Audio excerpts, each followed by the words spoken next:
I'm back. Did you miss me? I have some buttons, and maybe we should do one of the, you know, the string and button closures. What are those called?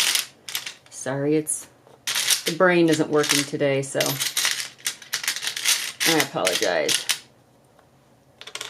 These are really large. Would use those, but they're big. And I could put a button on the front, and then before I put the back cover on, I could sandwich a string in here that would tie around, and then that way it would be adaptable as far as how tight it would close. Does that seem reasonable to everybody? Everybody in agreement? Are we all in cahoots? I'm going to find my center spot.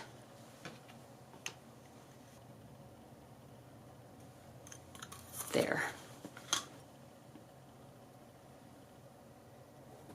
If I go ahead and poke the holes, I should be able to see them, yes, from the other side. And then I can take some thread. Can't find my little needle book, so I have to get these huge needles out. It's the only thing I have without leaving my chair and scrounging around or moving everything on my table.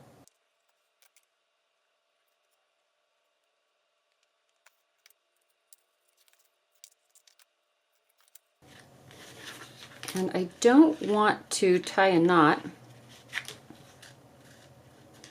because it would leave a lump under here, a bump under here, and I don't really want to do that. I'm going to grab some masking tape. It's going to be glued down anyway, so it's not like it's going to be going anywhere.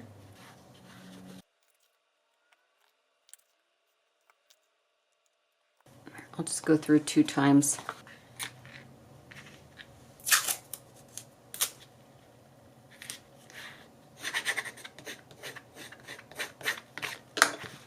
There we go. So there is our button. So that can get put on here, glued or taped, or I think I want this to sit forward just a little bit so that it sticks out just a tiny, tiny little bit from the edge.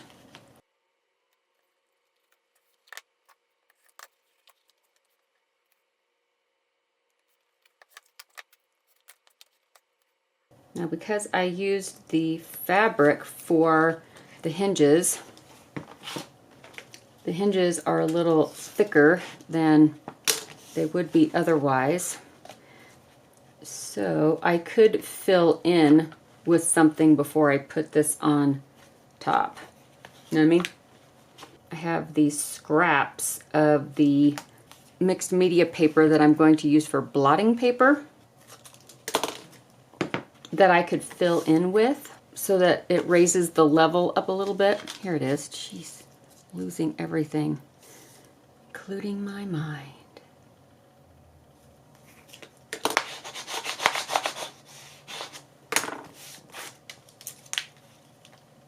If you are using glue on this project, because the tape's giving me fits too, in a normal situation I probably would use glue. But like I said, I didn't want to waste the time. I'm already wasting way too much time. This should not have taken this long. So if you're going to be using glue as opposed to tape, then as we've talked about on this channel before, and the book also reminded me, is that try to have your board, whether it's cardboard or chipboard or whatever it is that you use for all of your book folds, try to have their grain direction all in the same direction, which is fairly easy on cardboard because you can see the lines in cardboard because it has those little strings in it, holds it together. A little corrugated deal. You know what I'm talking about. So now that this is filled in a little bit better,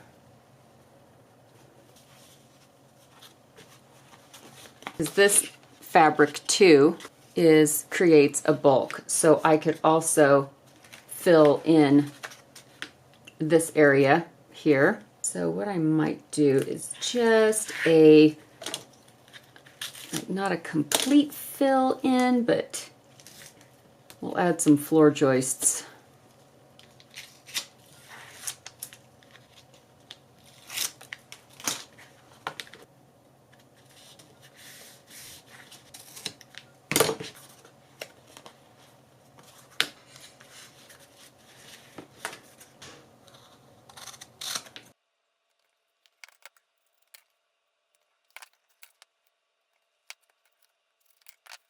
And then the last one I'll put on this one.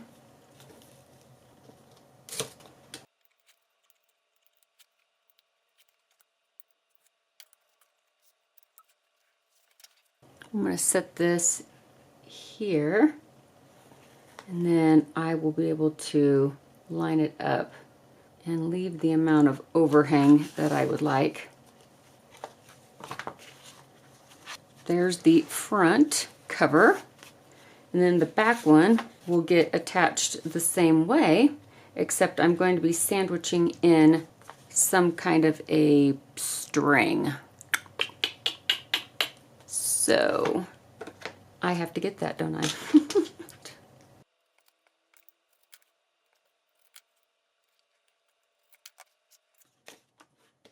Let me get the string.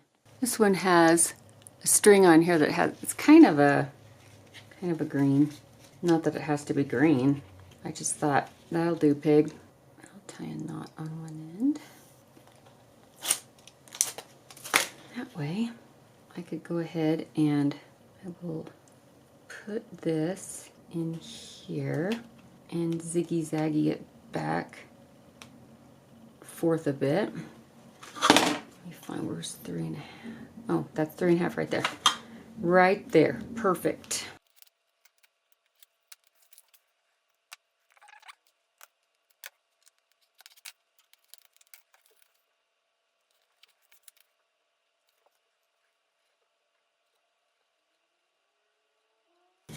Put a little glue there where the tape didn't come to the edge. I didn't aim very well.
Okay, so according to the book's instructions, that's pretty much what we got, although I didn't do the right closure or hinges.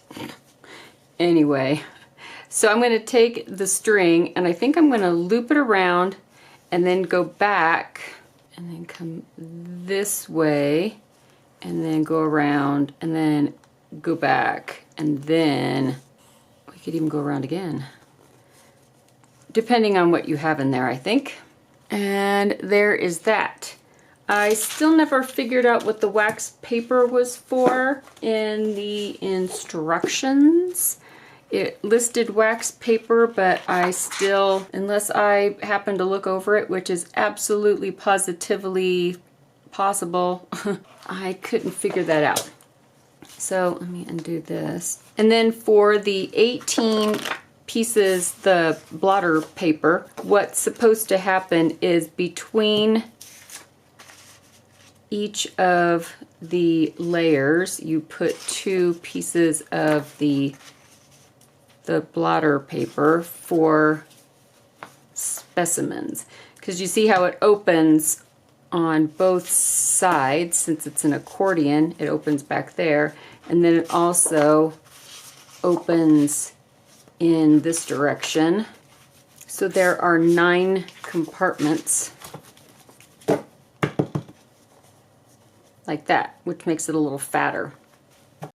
You could definitely do a lap book and keep everything inside of a lap book, which I think would be kind of cool. I think an accordion type of collection would be awesome inside of a lap book, inside of something else. But that being said, the accordion is a fairly genius thing, because then you don't have to worry about a spine getting too full. Because if it was in book form, you only have so much room between each of the leaves, and maybe that would be too much for the spine. But when you have an accordion, since it can open in this direction, it's nearly infinite, at least as far as leaf and flower collecting is concerned. But I was thinking, if I was going to be making it for me, I would want a little bit more than what was in the instructions, because we're gilding the lily as we do. And I have some metal corners I thought would be cool to protect the fabric or paper corners that you have. But I thought first, before I put the corners on, I would also want a place to put a little pair of scissors. So I cut out some faux leather into this little pocket shape, and I'm trying to figure out what shape this is, and all I can think of is probably Bronze Age loincloth shaped, because my scissors are these tiny little scissors, and they fit in there kind of like that. The little front pocket flap is fake. It's just partial circle that's glued onto the front, and that's a large headed brad that I put through. And there's the back where I pasted down after I very, very poorly saddle stitched the edge. Like really, really poorly, but we're not going to get into that. So that's all it was. And of course, this shape would vary depending on your scissors. I think I did get these scissors at Amazon, so I will link them on my favorites page in the link below in case you want to get some little tiny scissors if you want to do this project. I also thought I would sacrifice the first little section here with the blotting papers, and maybe take some leftover file folder and have a place, just a pocket, where I could put some little papers to write notes on, maybe where something was being collected and the date. And of course, you'd need something to write with. So I took again some of that faux leather, and it's got glue all over it now, and I just cut out almost like an hourglass shape. I wrapped it around a pencil, kind of got my shape, and I made it snug enough to where the pencil wouldn't slide out. And I just put some glue in there, and I took a clamp, and then I just left it until it was done doing its thing. And then I have like a little loop that I can put underneath said pocket, wherever it is that I want to place it. And I thought I would place it on the side over here. And I'm going to trim up one side of this to lessen the bulk that is going to be added to the edge of the book there. So there is that, and I think I will take the Fabra whatever And this happens to be the 3-in-1. I swear it's the same as Fabrifix and Fabri-Tac. Beacon is remaining. Mum's the word. I actually have not asked them. I'm sure they would have some long-winded answer. They would mansplain it and gaslight me into believing that they're different glues. It's a conspiracy. All right, I'm going to put this halfway between the top and the button, you think? And the pencil I use will probably not be this big. I was just using a standard number 2 pencil just to gauge the size. Because this needs to be clamped until it's dry. Heaven forbid your pencil fall out. And then after that gets done drying and gluing, I will add the inside pocket for the papers, and then I will add the corners, because then that will cover up where this attaches to the side. I don't want this to cover up the corner because it does have a little bit of a lip on the inside. The little pocket with the scissors. I didn't want it to be on the inside and get everything all bulked up, so I thought I would just put it on the front, and I tied a little piece of waxed thread onto the handle so that it could be pulled out easily and have to fish for them anywhere. You put the scissors in there, and alternatively they could also be over here on this side. I don't know what you think. I think it's going to be up to the individual as far as where it is they want their little... I think I will put it over here because I don't want it to interfere with wrapping the thread around the button. Does that sound like a reasonable plan, my dudes? So again, with the beacon glue, and of course I think a little pocket could be made out of canvas or denim, corduroy, I mean, whatever. I just wanted something that the scissors wouldn't poke through the bottom pokey part. You know, the pokey part. Who remembers Pokey Little Puppy? Who remembers that story? That was one of my favorite stories when I was little. Loved Pokey Little Puppy. I know, I'm getting off topic again. So down here it will go. It could even go diagonally. What you think? Yeah, let's do that. I don't know. Let's do that.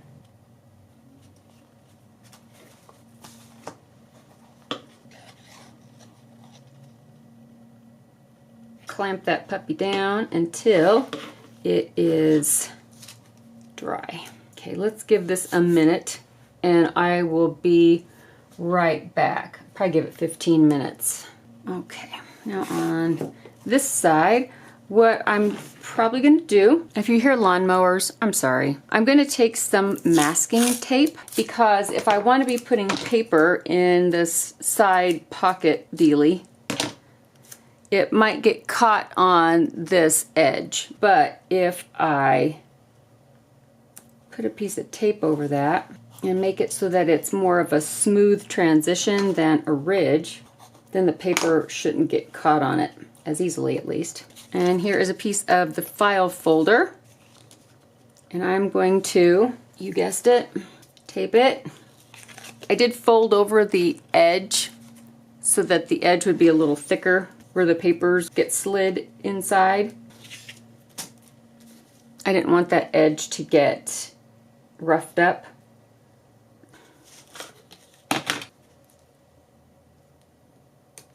Now we could go all out, do little places for specimen bottles, and you know, I'm not going to. Practical Nick stepped in and went, calm yourself. And I actually listened and I said, okay, I don't need to go out and become Dr. Livingston. Just go out, collect some leaves.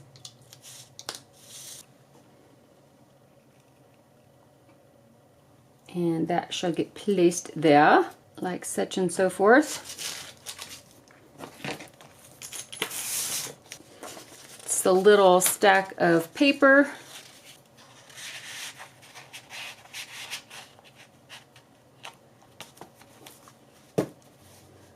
course, a lovelier pencil would be nice.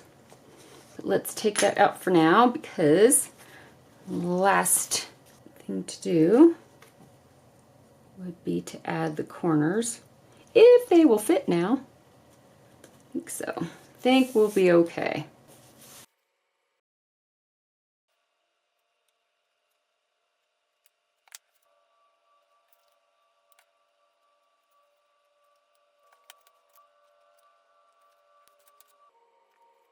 There's the little scissors, and I think we've got everything together. So now there's 8 compartments instead of 9 because I sacrificed one for the paper. So something else could be put here. But I think it turned out looking pretty great. So thank you to Miss Erin, whatever your last name is. There's a lot of consonants and not enough vowels for me, so I don't want to butcher it. So I'm going to loop it around the button and then come back around this way, loop it again, go to the back.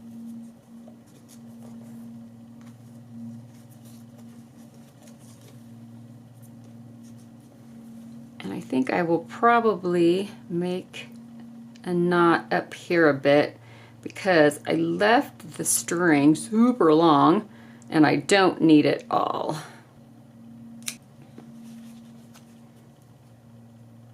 And now our pencil can go in the spot, and there we go. A pretty decent little leaf and flower collector with a little bit of practicality added to it, and a pretty fast project. It just took forever to cut all the pieces down. I think that's what took the longest. All right, guys. Well, thank you for hanging out with me today, and I hope you found some inspiration, and we'll try something out like this. Don't forget about the sale that's coming up this weekend, May 21st through 24th. Teachable and Etsy, links will be below. I hope everybody is having a fantastic day, and I will see you all really, really soon in the next video. Bye, guys.